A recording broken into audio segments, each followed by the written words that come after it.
भगवान शिव की एक अनोखी कथा। स्वर्गलोक में देवराज इंद्र ने सभा बुलाई थी। सभी देवगण चिंतित दिख रहे थे।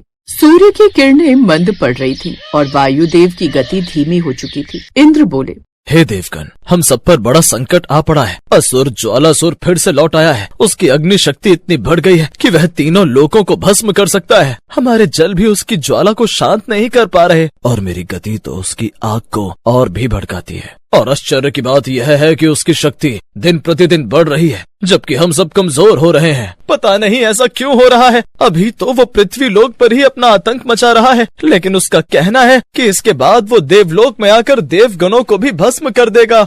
ये सुनकर सभी देवतागण एक दूसरे को दुखी नजरों से देखने लगे। तभी बृहस्पति जी बोले, इस कठिन समय में केवल एक ही देव है जिन्हें हम पुकार सकते हैं, और वो है भगवान शिव। केवल वही इस असुर की अग्नि शक्ति को शांत कर सकते हैं। आप सत्य कहते हैं, अब केवल वही हमारी मदद कर सकते हैं। चलिए सभी कैलाश चलते हैं। हाँ, सही कहा, चलो हम सब वहीं चलते हैं। अब देवताओं का विशाल समूह कैलाश पहुंचता है, लेकिन शिव वहां पर ध्यान में मग्न थे। वहां पार्वती माँ, गणेश जी और कार्तिकेय भी मौजूद थे। तभी इंद्रदेव बोले, नमः पार्वती पतये देवी, हमें महादेव से तुरंत बात करनी है। हम सब पर एक विपत्ति आन पड़ी है। माफ कीजिए इंद्रदेव, लेकिन स्वामी अभी गहरे ध्यान में है और किसी विशेष कारण से ही वे इस अवस्था में प्रवेश करते हैं।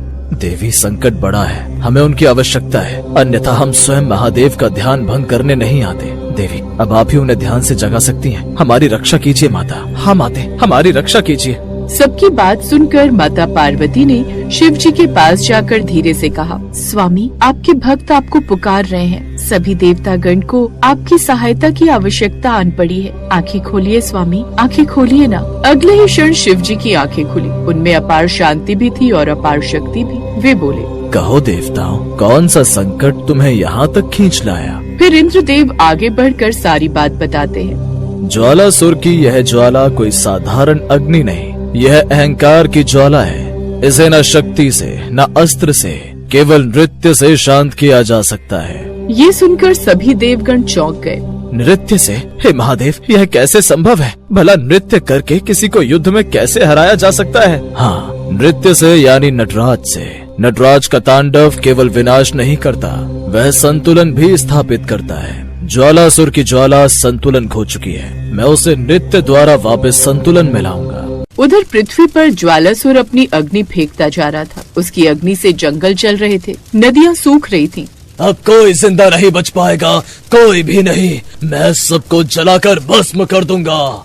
ऐसे ही सबको भस्म करते करते वो जंगल से एक गांव की ओर आगे बढ़ गया। कुछ देर बाद वो खुशहाल गांव पहुंचा। वो गांव उसकी आग से घिर गया। बच्चे, औरतें सब बिना आवाज के छिप रहे थे। उसी गांव में भगवान शिव की एक छोटी भक्त भी थी, जिसका नाम था रूपा। वो रोते हुए अपनी माँ से बोली, माँ, भगवान हमें बचाएंगे ना? महादेव हमारी रक्षा के लिए आएंगे ना? माँ, मैं अभी नहीं मरना चाहती माँ। हाँ बेटा, महादेव सब देखते हैं, वो हमारी मदद के लिए जरूर आएंगे। तू बस उन पर भरोसा रख और आंखें बंद करके उनका ध्यान कर। हे शिव, हमारी रक्षा करो। हे शिव, हमारी रक्षा करो प्रभु। तभी ज्वाला ने उन्हें देख लिया। वो उनकी ओर बढ़ा और हमला करने ही वाला था कि उसी समय आकाश में हलचल हुई। बादल जमा हुए, बिजली गिरी और कैलाश से शिव प्रकट हुए। फिर ज्वालासुर ने शिव को देखा और चिल्लाया, शिव, तुम यहाँ क्यों आए हो? खैर, मुझे कोई फर्क भी नहीं पड़ता। मैं ब्रह्मांड को अपनी ज्वाला में बदल दूंगा। मैं किसी को नहीं छोड़ूंगा।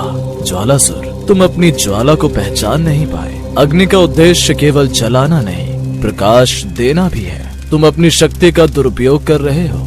शिव, तुम मुझे रोक नहीं सकते। फिर शिव ने डमरू उठाया। 1 ताल, 2 ताल, 3 ताल और संपूर्ण सृष्टि नृत्य ध्वनि से भर गई। जैसे ही शिव ने नृत्य आरंभ किया, चारों दिशाएं कांप उठी। उनके पैर का हर घुमाव ऊर्जा को संतुलित कर रहा था। उनकी जटाओं से ब्रह्मांडीय किरणें फैल रही थी। उनकी आंखों से करुणा भी निकल रही थी, क्रोध भी और शक्ति भी। रुको, ये क्या हो रहा है? आखिर तुम कर क्या रहे हो? और ये सब करके मुझे भयभीत करना चाहते हो? शिव ने नृत्य जारी रखा और कहने लगे, यह नटराज का तांडव है। यह विनाश नहीं, अहंकार का विसर्जन है। अच्छा, ये बात है। मैं अभी तुम्हें सबक सिखाता हूँ। ज्वालासुर महादेव की ओर ज्वाला फेंकने लगा, लेकिन जैसे जैसे शिव जी का नटराज नृत्य बढ़ता गया, वैसे वैसे ज्वालासुर की ज्वालाएं मंद होने लगी। वो जितनी बार भी अपने मुंह से ज्वाला फेंकता तो वो बुझ जाती। पृथ्वी के लोग प्रणाम कर रहे थे, नदियाँ फिर से बहने लगी, साथ ही जंगलों की सूखी मिट्टी में हरियाली उगने लगी। अरे अरे, ये क्या हो रहा है? मेरी शक्तियाँ काम क्यों नहीं कर रही? फिर महादेव ने अपना नृत्य और भी बढ़ा दिया। फिर ज्वालासुर वो डर के मारे थर थर कांपने लगा। ये क्या हो रहा है? मेरी ज्वाला शांत क्यों पड़ गई? आखिर ये क्या हो रहा है? महादेव, मेरी ज्वाला ठंडी क्यों हो रही है? क्योंकि तुम्हारा क्रोध अत्यधिक बढ़ गया था। तुम अपनी शक्तियों का गलत इस्तेमाल कर रहे थे, लेकिन अब तुम्हें अपनी गलती की सजा मिल गई है। कुछ ही देर में उसकी सारी शक्तियाँ नष्ट हो गयी, जिसके बाद ज्वालासुर घुटनों के बल गिर गया। महादेव, शांत हो जाइए महादेव। फिर शिव का नृत्य रुक चुका था। महादेव उसके पास गए। डमरू रुक चुका था। चारों ओर शांति थी। ज्वालासुर ने हाथ जोड़ दिए। ज्वालासुर, तुमने शक्ति खोई नहीं, तुमने संतुलन पाया है। हे महादेव, मैंने अहंकार में आकर अनर्थ किया, मुझे क्षमा करें। शिव ने उसके सिर पर हाथ रखा।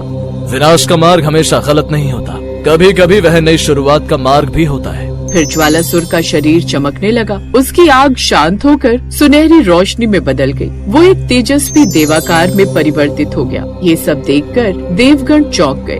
अब यह ज्योतिलोक की रक्षा करेगा, ज्ञान और प्रकाश का संरक्षक बनेगा।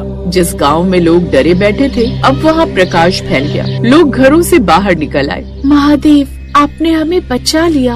अपने भक्तों की रक्षा करना ही मेरा धर्म है। सब कुछ शांत होने के बाद शिव कैलाश लौटने लगे। पार्वती उन्हें देख मुस्कुराई। फिर एक संकट समाप्त कर दिया आपने प्रभु।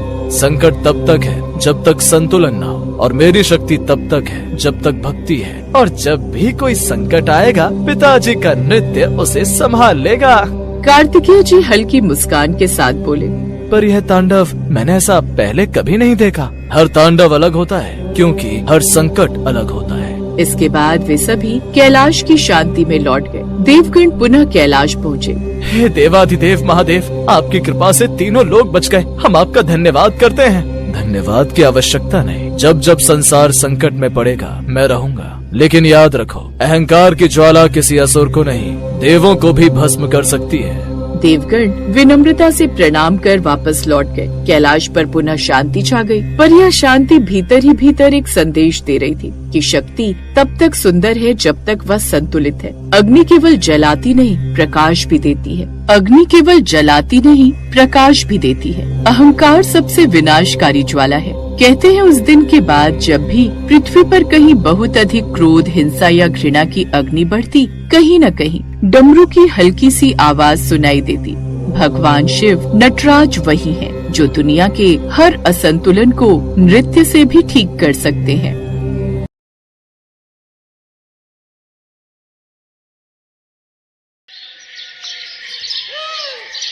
प्रभु, ब्रह्मलोक से समाचार आया है कि चंद्रदेव पर गंभीर श्राप लग गया है।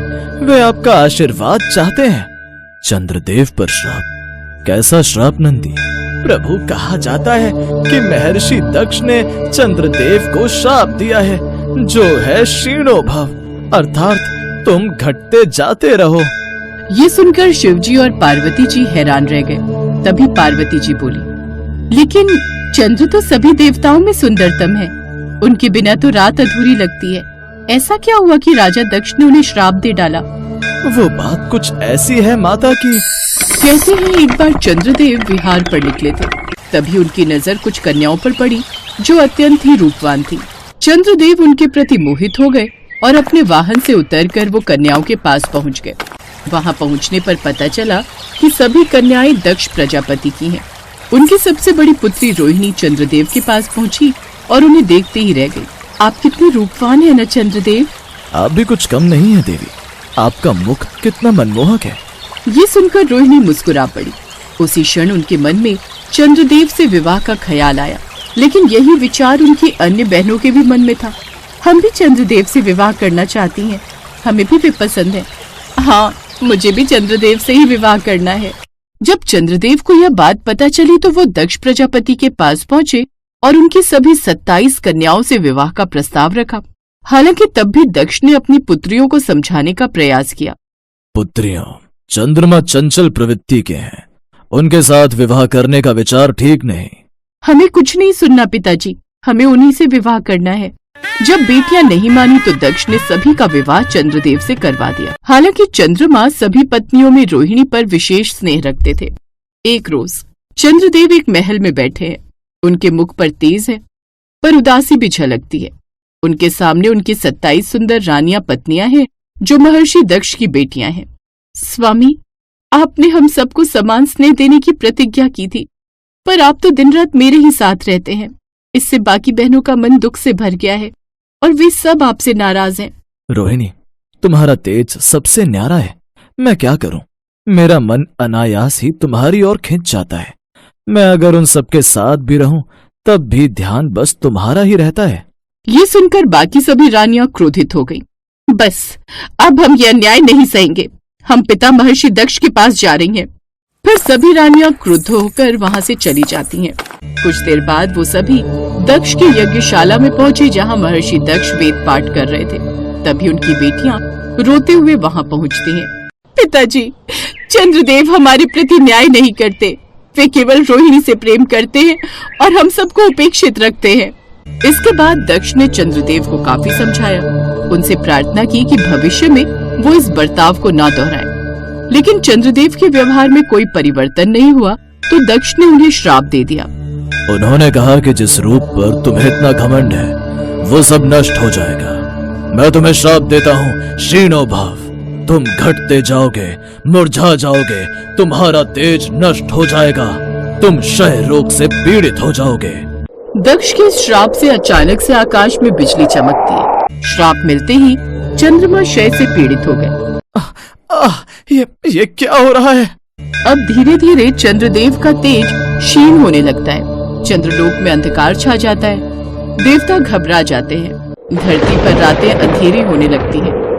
समुद्र की लहरें शांत हो जाती हैं और पौधों की वृद्धि रुक जाती है। अब सभी ओर हाहाकार मच जाता है। चंद्रदेव के बिना समुद्र की ज्वारें ठहर गई हैं। धरती का संतुलन बिगड़ रहा है, कुछ करना होगा। चलो हम सब मिलकर महादेव के पास चलते हैं, वही इसका समाधान करेंगे। कुछ देर बाद सभी देवता भगवान शिव के सामने उपस्थित हैं। चंद्रदेव मुरझाए हुए, सिर झुकाए हुए खड़े हैं। हे महादेव, मैं अपराधी हूँ। मैंने अपने कर्तव्य में भेदभाव किया और महर्षि दक्ष का श्राप पाया। मेरा तेज क्षीण हो रहा है। कृपया करके प्रभु मुझे विनाश से बचा लीजिए। चंद्र, तुमने पक्षपात किया, यह तुम्हारी भूल है। अगर तुमने अभी अर्धांगिनियों के साथ अग्नि के समक्ष फेरे लिए हैं, उन्हें समान प्रेम देने का वचन दिया है, लेकिन अब तुम अपना वचन भूल रहे हो। हमें क्षमा करें प्रभु, हमसे भूल हो गई।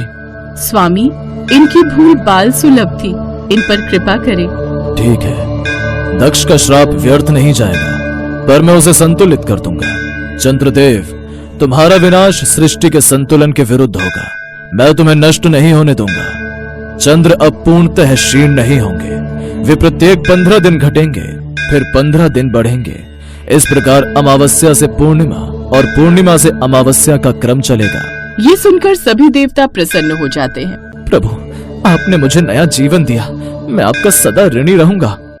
चंद्र, तुम्हें स्मरण रहे कि तेज और सौंदर्य का गर्व विनाश की जड़ होता है। अब तुम मेरे मस्तक पर शोभित होगे ताकि तुम्हारा तेज सदैव नियंत्रण रहे और सृष्टि में संतुलन बना रहे। हर हर महादेव। प्रभु के सिर पर अब शीतलता का प्रतीक चंद्रदेव शोभित है। महादेव ने चंद्रदेव को अपने शीश पर विराजमान कर लिया। अब दूर से आकाश में पूर्णिमा का चंद्र मुस्कुरा रहा है। उनकी रानियां प्रसन्न हैं और रोहिणी झुककर कहती है, स्वामी, अब आप सब में समान भाव रखेंगे ना?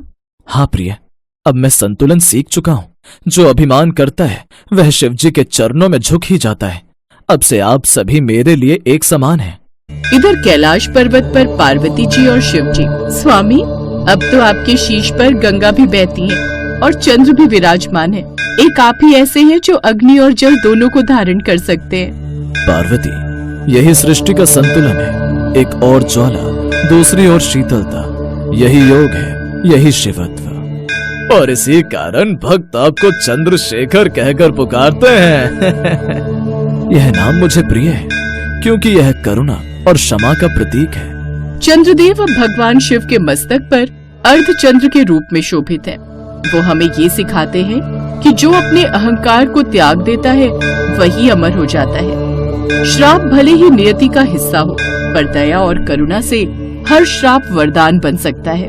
इस प्रकार चंद्रदेव के अभिमान ने उन्हें श्राप दिलाया, पर शिव जी की करुणा ने उन्हें अनंत जीवन दे दिया।